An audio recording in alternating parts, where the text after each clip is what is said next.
What is the most statistically improbable thing to happen to you? In the middle of making an omelet, I answered the door while holding a whole egg. It turned out to be my new neighbor asking if she could borrow an egg. The look of confusion on her face when I produced one on the spot was only matched by my own, as she took it and left without saying a word.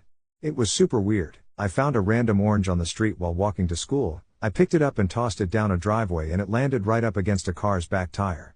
When I was walking home 7 hours later, the car backed out of the driveway and as it drove over the orange, it sprayed all over me. The work I used to do required me to carry a lot of keys. At the end of my shift every day I would go to hang up my keys on a cup hook, but as I entered the room, I would toss them over to the board with the hooks, trying to get them to land on the hook.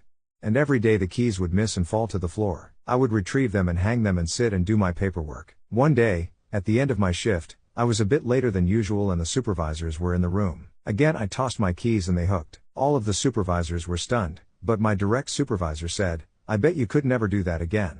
I grabbed the keys off the hook, walked over to the door and tossed them again. And again they landed on the hook. And in the 3 years of working there, that was the only 2 times they caught. My friend's bank account number is the same as her passport number. Was working a wine banquet back in college on a nice sunny afternoon in a wide open field with no trees. Pretty much everyone was gone and we were wrapping up after a long day. I yawned and the only bird for miles pooped right in my mouth as he flew by. The effer. That and the brain aneurysm that I had about a 1/25,000 chance of surviving. But I'm still here, looking for that goddamn bird.